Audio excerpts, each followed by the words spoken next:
আচ্ছা, আপনারা কেউ বলতে পারবেন এই যে তিনটা ভেরিয়েন্ট, মোস্টলি তিনটা ভেরিয়েন্ট না? কি কি বলতেছি আমি? কোটিং এর দিক থেকে তিনটা variant, marble, regular, marble, ceramic. এখন আমি যদি কনজিউমার আপনাকে জিজ্ঞেস করি, ভাই আমার তো রেগুলারটা সেম বেনিফিট দিচ্ছে, আমি কেন মার্বেল কিনবো? মার্বেলের কাস্টমারটা বলতে পারে যে আমি কেন সিরামিক কিনবো, মার্বেল তো আমাকে সেম সার্ভিস দিচ্ছে। পারে না? বলতে পারে। আপনারও অ্যাজ এ কনজিউমার হিসেবে আপনার সেম প্রশ্ন আসে না? আসে। তাহলে আপনার উত্তরটা কি? আপনি সেলসম্যান, আপনার জানা উচিত না? এটা কি তাহলে জানি কি না? আচ্ছা, যারা জানেন তারা ভালো। তারপর আমি যতটুকু আমার স্বল্প জ্ঞান একটু বোঝার ট্রাই করি।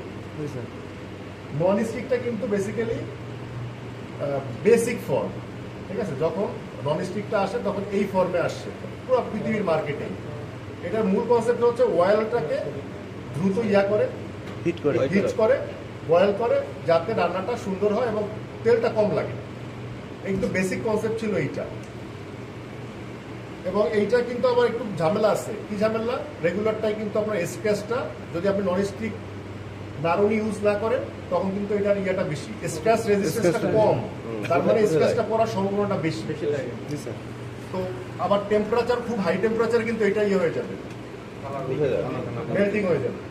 খুব হাই টেম্পারেচার, এটা কিন্তু একটা সহনীয় মাত্রা আছে তার, এটা আপনার জানার জন্য কিন্তু। সো এইটা হচ্ছে বেসিক ফর্ম। এখন বেসিক ফর্ম থেকে আমি কেন, যখন আমি এটাতে আসলাম, এটাতে আমি কেন যাবো? কাস্টমার এটাই জিজ্ঞেস করবে, একই জিনিস, আমি একই বেনিফিট পাচ্ছি। এটার থেকে এইটা হচ্ছে মোর ডিউরেবল। মূল ইস্যুটা হচ্ছে এটা মোর ডিউরেবল। এইটার স্ক্র্যাচ করার থেকে এইটার স্ক্র্যাচটা সম্ভাবনা অনেক কম। এটার থেকে এইটা আরো কম। First generation, second generation, third generation, বোঝা গেছে? এখন যখন আপনি বলতেছেন যে আমি আনছি মার্বেলের থেকে আমি যাবো কেন সিরামিকে, এটার আরো বেশি স্পেসিফিক অ্যান্সার কি হতে পারে? কারো জানা আছে? স্যার জি দিয়ে বলি, বলেন স্যার। এটা হচ্ছে 2G, এটা দিয়ে শুরু। এটাই অ্যালুমিনিয়াম। হ্যাঁ, অ্যালুমিনিয়াম তো হচ্ছে সরাসরি আগুন হবে, এটা আগুন হবে, তেল দিলে তেল বেশি খাবে। এটা হচ্ছে অ্যালুমিনিয়াম, ঠিক আছে? তেল বেশি খাওয়ার কারণ এটা কিন্তু তেল খাবে, আর এইটা সরাসরি আগুনে তেল খাবে। এখন রেগুলার আসলাম হচ্ছে 2G, 3G ওটা নন স্টিক দেওয়ার ফলে যে স্টিক কালারটা দিচ্ছি, এই কালারটা আর অ্যালুমিনিয়ামের তাপটা নেবে, অ্যালুমিনিয়াম ঢুকতে দেবে না তেল। এর জন্য 70%, 60% তেল কম। এবার আসেন হচ্ছে যেটা স্যার বললো যে ওইটা হচ্ছে ওই কালারটা স্ক্র্যাপ, মানে দ্রুত খায়, মানে এত সহনশীল না। এর জন্য ওইটা হচ্ছে এখন 4G আসছে। কোনটা? মার্বেল হচ্ছে 4G, ওটা আরো বেশি, ওই কালার হচ্ছে উন্নত মানের কালার। এবার আসেন হচ্ছে 5G। আমাদের আসে না নেটওয়ার্কে 2G, 3G, 4G, 5G, এটা হচ্ছে লাস্ট ভার্সন। এরপরে আসবে হচ্ছে সুপার সিরামিক, সেটা 6G আসবে। এইটার পার্থক্য হচ্ছে এখান থেকে শুরু, শুধু কালার কোটিং এর জন্য উন্নত এবং দাম বেশি হওয়া শুরু হয়েছে। আমারও মাননে বলেন তো স্যার একটু।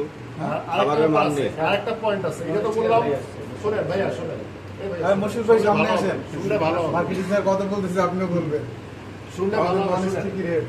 তো এইটার থেকে এইটা আপনারা দেখেন, প্রথমে কম্পেয়ার করে দেখেন এই তিনটার মধ্যে। আপনার ধরলেন প্রথমে এটা থেকে কোনটা বেটার? এইটার মধ্যে এইটা থেকে কোনটা বেটার?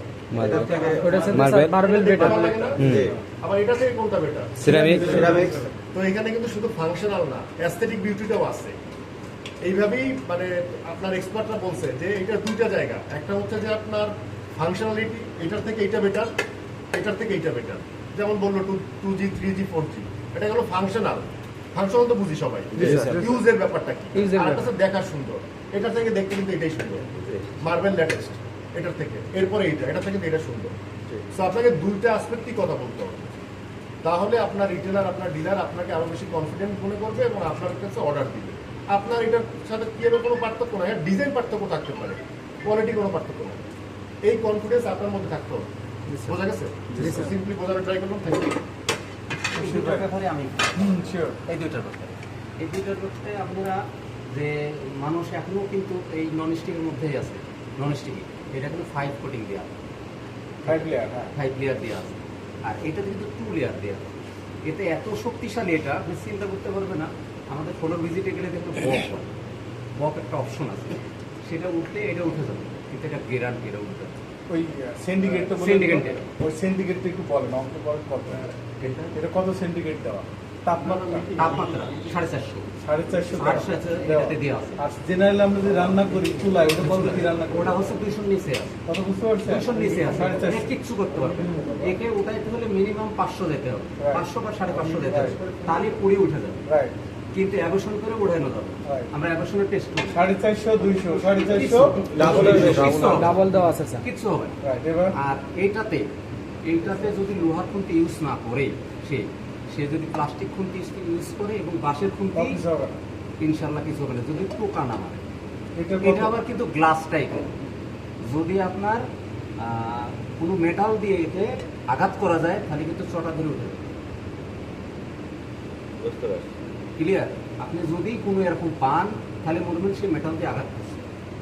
মেটাল দিয়ে গ্লাস, এটা গ্লাস একটা প্লেট দেওয়া আছে, এটা গ্যারান্টি যে আপনি যদি ভালো করে ইউজ করে যে প্রোডাক্টটা রান্না করার পরে ধুয়ে আমাদের যে হ্যাঙ্গার আছে ঝুলাই রাখবেন, কতদিন সে দীর্ঘ দিয়ে দিন, ঘষা দিলে তাও কিচ্ছু হবে না। আছে? ওনার সাথে না। একটু অ্যাড করবো, হ্যাঁ।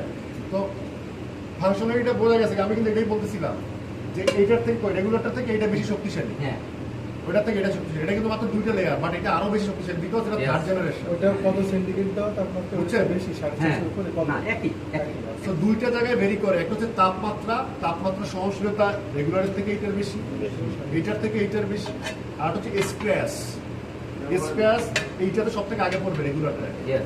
তারপরে এইটা, আর এইটা আরো কম। একদম বোঝা গেছে? Clear সবাই? Clear জি, স্যার। এর থেকে আর ভালো বোঝানোর কিছু নাই, খুব সিম্পলি। এটা আমাদের কিন্তু বলতে হবে, রিটেলার ডিলারকে বুঝাইতে হবে। কিন্তু একটা জিনিস বিশেষ করে আমি নন স্টিকের ক্ষেত্রে বলবো আপনাদের রিকোয়েস্ট, সেটা হচ্ছে